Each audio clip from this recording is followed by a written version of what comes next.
Good morning, everybody. It's JP, the Outlaw, the voice that makes it moist, and your favorite color commentator here to give you some WWE news, rumors, and maybe predictions. But again, moving on. I want to start this off with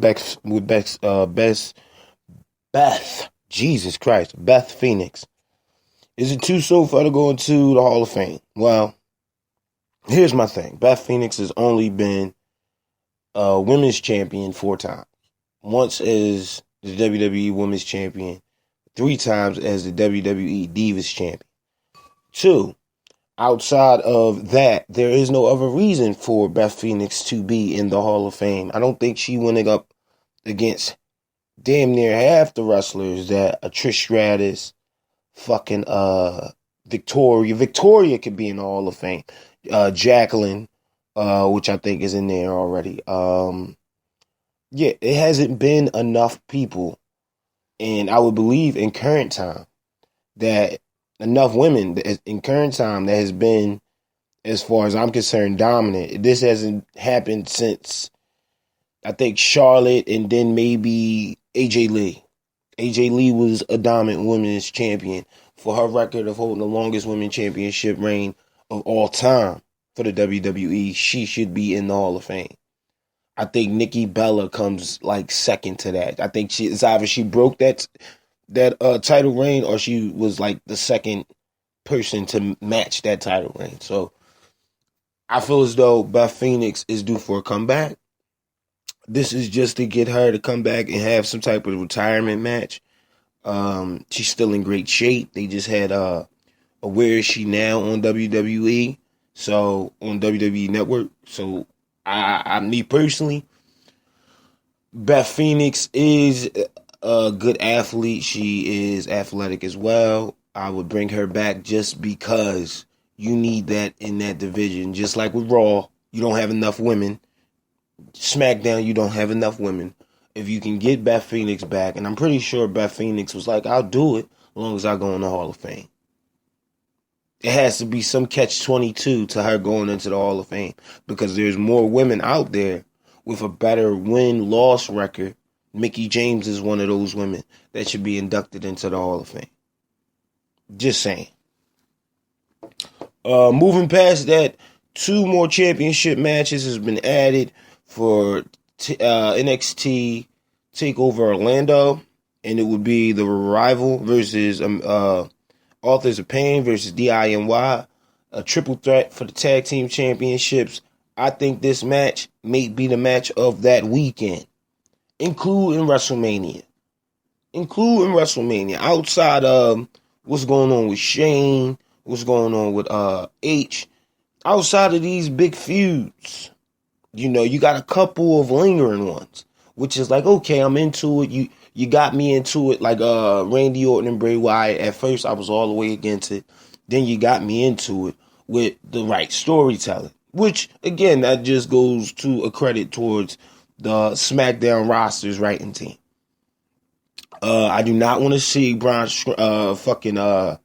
Strowman win the Andre the Giant Memorial Royal Rumble at WrestleMania. That shouldn't even be at WrestleMania. I was better with the 6-man Money in the Bank match at WrestleMania. I was better with that. So I think this right here, and it's not to say more won't be added to this card. I think they're going to do something with No Way Jose and Todd Dillinger when they go up against Sanity. That might happen. You got to fill this card out, and normally by now we would already know who's going against who at NXT TakeOver. So I don't mind the slow build, but it's 2 weeks out. You want to start putting some steam behind that. I think last week or this week, Cassius Ohno just went for the title, for the NXT title. Now, I didn't think Bobby Roode was going to lose his title at NXT. NXT tape show. I didn't think that at all. I like what they're doing with Cassius Ohno. They're finally giving him the push that he deserves. But other than that, I don't know what's going on.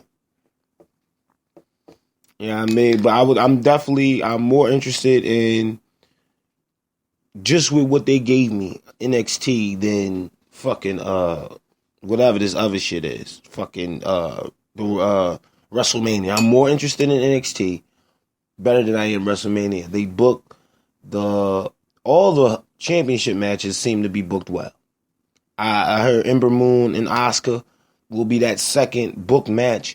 And if that's the case, I know Ember Moon can go. I know Asuka can go. That will be very entertaining as far as the women's division is concerned. Outside of fucking the triple threat you get with SmackDown and the motherfucking whatever the fuck that match is. I mean, whatever the fuck the match is you get with SmackDown, the triple threat outside of Raw. I think NXT women are doing it right. One-on-one matches, WrestleMania. They've been building Asuka as an undefeated champion, which she's very close to beating Goldberg's record for being the longest undefeated champion, period. So, with that being said, I would definitely stand behind Asuka. I would stand behind her in this one. And also, now I wanted to talk about this. This is not news. This is more like rumors, maybe even predictions. I wanted to talk about this only because just in case people weren't paying attention, I see what they're doing with Daniel Bryan. Now, I'm gonna take you down memory lane just a little bit here with Daniel Bryan. Daniel Bryan was on fucking fire WrestleMania 30. Right? After WrestleMania 30, they put him in matches with Kane, which Kane moved as a pile driver, which, again, fucked Daniel Bryan up. They set him down for a couple of months. Hopefully, he would get better. And Daniel Bryan did get better. He wasn't, at the time, was not cleared to wrestle. So, Daniel Bryan outsourced to 3 other doctors who cleared him to wrestle. But the doctor, which CM Punk is now in court with, that he is accusing him of overlooking a staph infection. I would think that with Daniel Bryan was a bigger pop than Punk. WWE knew that. They knew it was no way they was going to stop the Yes movement. Now, if you retire Daniel Bryan, you tell Daniel Bryan that, he can't wrestle. They won't allow you to wrestle. And Daniel Bryan is more of a competitor. He is not fucking GM guy. Some people can do it. I can see some people as GM. I like if they told me Edge was about to be GM, I would say fuck no. Fuck no. Let me remember Edge for Edge. Who Edge was, an opportunist. He came at the right fucking time when the opportunity struck. That's when you would see Edge. No, not before or not after. So let me remember him for that. Fucking, which again, all this with Daniel Bryan, I believe is culminating to his contract being up within a year. With that contract being up, I see him getting back into in-ring action. He's going to demand it because he's already been fucking clear. And if the WWE is not willing to meet his demands, I already know Daniel Bryan is willing to go somewhere else. He's well known around the fucking world. You can send him over there to Japan, and I bet you they be chanting yes in fucking Japanese. That's how over Daniel Bryan is. And the fact that the WWE is trying to halt or even slow down Daniel Bryan is a big fucking issue. That's a big fucking issue. You got The Miz insulting him every fucking day. Like every day on SmackDown. Every day on SmackDown Live.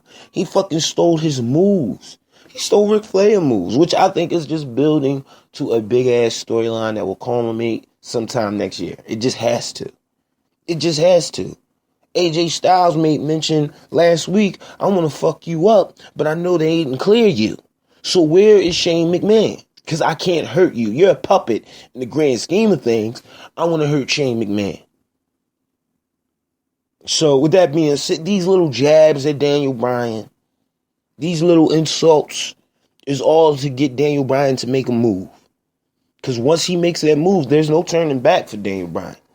Even on the episode of Talking Smack, Renee Young asked Daniel Bryan, what the fuck is the deal? Like, can you wrestle? And Daniel Bryan was like, I don't know, maybe next year. Like, shit like that. Shit like that.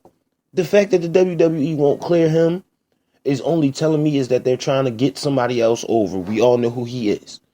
Roman Reigns was not going to go over. Not over Daniel Bryan. They knew that when they went to the Royal Rumble in Philadelphia. And Daniel Bryan lost, which, again, he won at Fastlane. Because, again, you have to listen to the fans. And that's why it makes more sense for them to fucking whitewash Daniel Bryan, sit him down, and give us time to build other superstars. Daniel Bryan is already a megastar. He's up there with the Shawn Michaels, the fucking, the Rocks. Daniel Bryan is up there. And it hasn't been a star like that since maybe the Attitude Era in CM Punk. So, if you're not going to get Punk back, which everybody keeps talking about Punk is coming back pretty soon, which I hope, but the way shit is looking as far as him and his lawyers, all this good lawsuit shit with the WWE, that's no time soon Punk is coming fucking back. So you're going to have to wait on that. I mean, literally wait a minute before Punk even makes or changes his mind to even think about, you know what, let me come back to the WWE. But those are my thoughts on Daniel Bryan. I'm not going to go all over that. I really feel like the WWE has jerked him out of, like, literally out of one of the best storied careers of all time. He came from the Indies. The same thing they doing with Sami Zayn. Same thing. You can get them Olay chants going inside of a motherfucking Raw arena. Finn Balor chants still coming out. You can get those things because these guys are popular outside of the WWE. For some odd reason, that drives them crazy. Because here I got stars. I got fucking Seth Rollins, who is also popular outside of WWE. Dean Ambrose. And then you get to, and I'm just working with the Shield now. Then you get to Roman Reigns. Roman Reigns. Again, outside of the WWE, who is he? Where did he go? Who has he went up against? What other titles has he held? The last two men that I mentioned held multiple titles in different companies. And I think that is the fucking problem with Roman Reigns. You're a fucking robot. You do whatever Vince tell you to do. And with that happening, you'll never go anywhere. You'll always be disconnected from the crowd. Because again, versus the cheap pop or versus just dead silence, that's all you get from Roman Reigns. You don't get nothing else. I don't get amped. I don't get excited when I see him come down to the ring. Fucking, when you hear his music hit, I'm ready to turn the fucking TV off. And they do all this for him. They jerk Daniel Bryan. Fucking Brock Lesnar. Okay. Come on, man. And that's it. That's it. That's all I got for the JP show. Tomorrow, of course, we're going to have I'm going to try to shoot for a 12 o'clock record time. I might go live. So if you're listening to this, pay attention to 12 o'clock around Saturday afternoon. JP might be live. Okay? All right?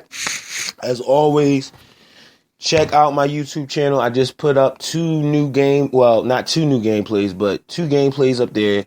I got round 3 and round 4 with Chris Jericho versus AJ Styles, and I got Sami Zayn versus Kevin Owens to see who, for my WWE Universe mode, which will also be on my channel, for my WWE Universe mode, let's see who will progress to become the first Universal Champion in my WWE Universe mode. So, definitely pay attention to that. Of course, as always, I have 2 shows. Reaction, which again gives you all of my reactions to the past 3 shows of this week for the WWE. And then you have the JP show, which we talk about everything. Fucking TNA, WWE, ROH, fucking New Japan.